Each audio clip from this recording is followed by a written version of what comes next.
Bonjour et bienvenue dans cette nouvelle petite vidéo. Nous allons continuer à remplir le potager aujourd'hui. Dans cette petite parcelle juste devant nous, on va planter de l'oignon et de l'ail. Alors pas sur la gauche de cette parcelle que vous voyez là, parce que je vais encore réfléchir si je mets de la carotte ou de la betterave, je suis pas 100% décidé. On va s'occuper de cette moitié là, à droite. Alors on va planter de l'oignon, en bulbi c'est de l'oignon blanc. En fait j'ai reçu des bulbis que j'ai récupérés, qu'on m'a donné, un collègue en avait trop. Alors bon, je vais les planter, on verra déjà ce que ça donne, c'est des oignons blancs. Et sur le reste de la parcelle, je vais mettre de l'ail, je vais vous montrer comment est-ce que je plante l'ail. En fait, je n'achète plus de bulbis, je ne plante plus de graines, je laisse beaucoup faire la nature, je vous montrerai ça dans la deuxième partie de la vidéo. On va se faire un petit repère. J'ai nettoyé toute la butte, hein, vous avez vu, il y avait de nouveau pas mal de vieilles racines, de paillage. Je vais tracer des petites lignes pour planter bien droit.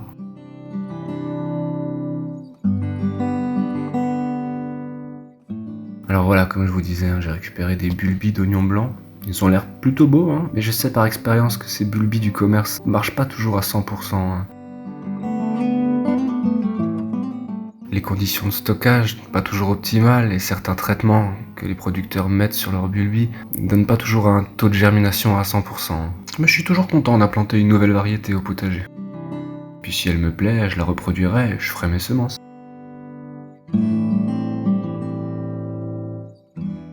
Alors pour les oignons, moi vous avez vu, je fais des lignes toutes les 15 cm et je plante à peu près sur ces lignes un oignon tous les 10 cm. Ça me convient bien, je les plante à peu près à 5 cm de profondeur. Certains vous diront qu'il faut laisser l'oignon en surface qui voit la lumière. C'est vrai, si vous avez une terre très lourde, une terre compacte, évitez de faire ce que je fais. Mais chez moi, il n'y a aucun souci.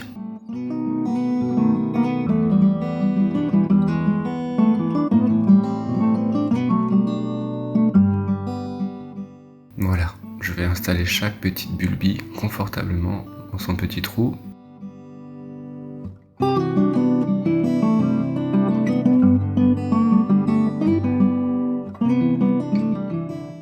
me faire une dernière ligne parce qu'il me manquait un petit peu de place. Et ce sera tout pour les oignons. Et maintenant, on va aller chercher de l'ail pour le reste de la parcelle. Alors on va pas aller au magasin chercher de l'ail, on va aller dans une autre partie du potager, dans cette petite plate-bande de fraises.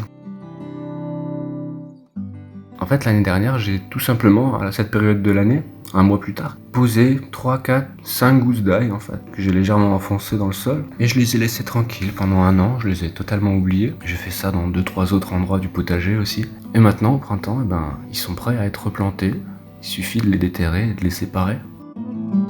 Il y a plusieurs avantages à utiliser cette technique pour faire son ail. Premièrement, bien sûr, il est gratuit, on n'a pas à se déplacer pour aller le chercher. Deuxièmement, cette ail n'est jamais traitée, alors que la plupart des bulbis que vous achetez dans le commerce ont toujours des traitements antifongiques divers et variés.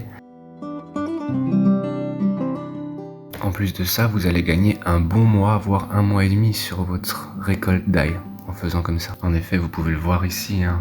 On est fin février, ce ne sont pas des bulbis à peine germés, mais des véritables plants avec des racines, avec des feuilles. Là, je vais les replanter aujourd'hui, ils vont mettre une petite semaine à s'acclimater au nouvel endroit où je vais les mettre, et après, au premier vrai rayon de soleil, ils vont exploser.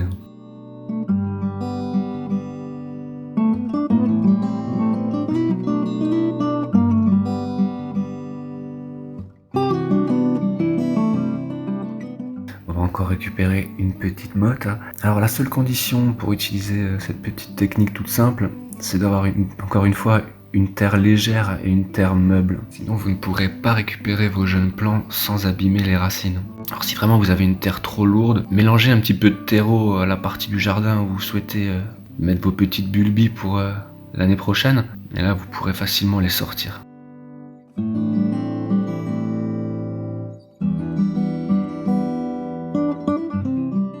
Autre chose à propos de cette technique, pas trop tarder à planter votre ail quand vous faites comme ça. Là je pense qu'on n'est pas loin du moment idéal, mais d'ici 2-3 semaines ils vont commencer à grossir, donc oui ils vont appuyer les uns sur les autres et s'abîmer au niveau du bulbi.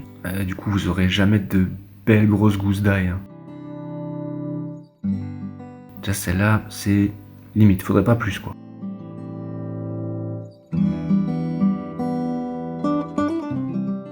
si comme moi vous avez plusieurs variétés d'ail dans votre potager, je vous conseille de mettre une petite étiquette à côté ou de vous le noter dans un calepin si vous tenez des notes sur votre potager, parce qu'on s'y perd vite et c'est vrai qu'à ce stade-ci, c'est quasiment impossible de différencier une variété d'ail d'une autre.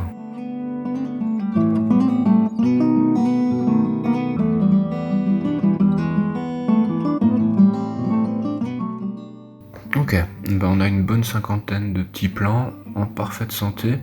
On va retourner sur la parcelle qu'on a préparée pour les planter. On va d'abord les séparer. Alors pour ceux qui n'ont jamais séparé de l'ail en mode comme ça peut paraître fastidieux au début. Ne vous inquiétez pas, c'est juste les 2-3 premiers. Et après le reste de la mode vient tout seul. Ils sont pas beaux? Et sincèrement, c'est tellement plus sympa de planter son propre ail comme ça, qui a grandi tranquillement dans notre potager.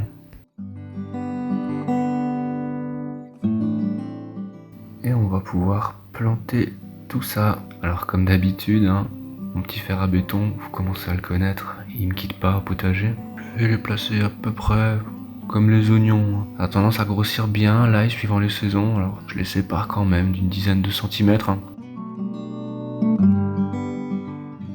Et je vais faire des trous d'au moins 10 cm aussi de profond. J'aime bien que mon ail soit à l'abri du soleil. J'ai 2-3 récoltes quand j'ai commencé qui ont complètement raté parce que mon ail était vert en fait, il avait pris le soleil. Pas très très bon.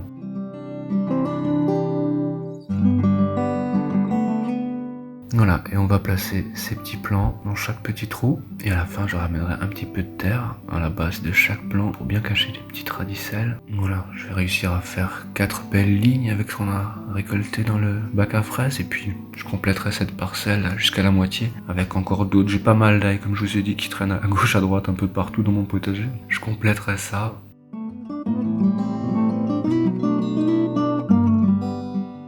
Et une fois qu'il aura bien pris, je sèmerai peut-être de nouveau de la mâche comme j'avais fait l'année dernière. C'est deux cultures qui ne se gênent pas du tout, elles arrivent très bien à cohabiter, et moi ça me fait gagner de la place.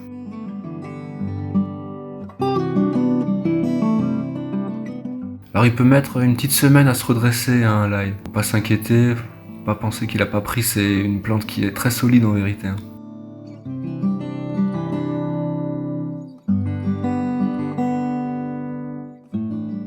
Voilà, mes petites bulbes d'oignons que je vais recouvrir quelques centimètres de terre.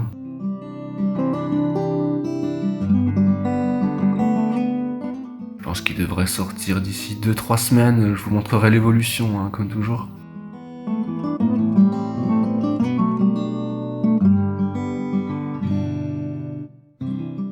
Et on va arroser ça. Alors l'ail et l'oignon, c'est pas la peine de les submerger d'eau. Là mon sol est déjà un petit peu humide. Allez, je vais mettre 2 arrosoirs là sur les 2 mètres carrés et ça sera largement suffisant. Et voilà, encore une petite parcelle de fête. Cet après-midi, je vais aller en forêt. Je vais aller récolter de l'eau de bouleau et de l'ail des ours. Peut-être que je vous ferai une petite vidéo sur ça si ça vous intéresse. En tout cas, demain ou après-demain ou plus tard, je vous poste la vidéo sur le suivi des semis qu'on avait fait ensemble il y a une grosse dizaine de jours. Je vous montrerai, tout a pas mal grandi. Voilà, merci d'avoir regardé cette vidéo, j'espère que ça vous a plu, n'hésitez pas à mettre un petit pouce, ça fait toujours plaisir. Et n'oubliez pas de vous abonner pour rester au courant de tout ce qui se passe dans la forêt et au potager. À bientôt!